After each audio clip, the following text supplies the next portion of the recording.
bôi keo nó tạo cái nhỏ đấy thì cũng chất ra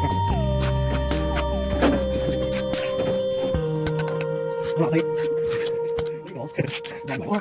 mình không thích làm ở nhà cao tầng trên mình thích làm nhà trong vườn đó là nhà trên đồi mình thích lắm.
Bôi keo nhá cho nó đảm bảo công trình này đó. Công trình như thế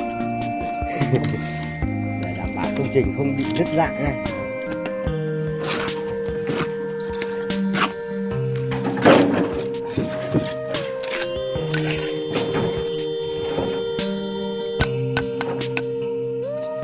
Không lọ xây nó bị đổ. Đuổi quá. Mình không thích làm ở nhà cao tầng ở trên nên mình chỉ thích làm nhà vườn, làm nhà trong vườn đó. Làm nhà trên đồi mình chỉ thích làm.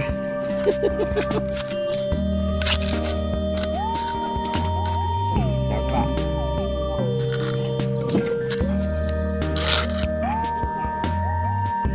Tất cả hát bài ca xây dựng này.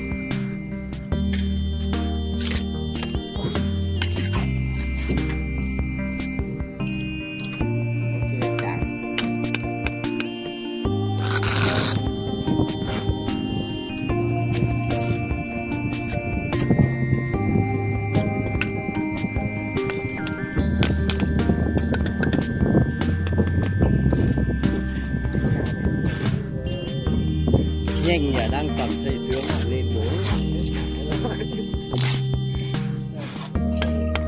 xây kiến như này nữa còn đâu thôi cho đây này nói chung là phải có da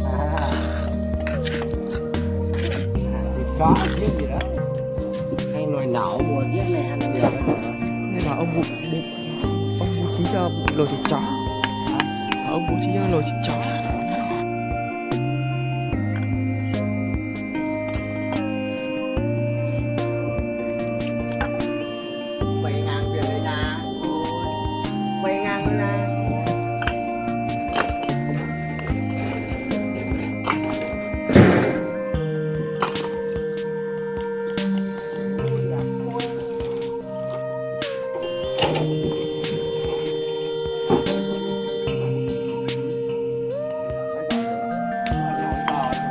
Mười 11 rưỡi à?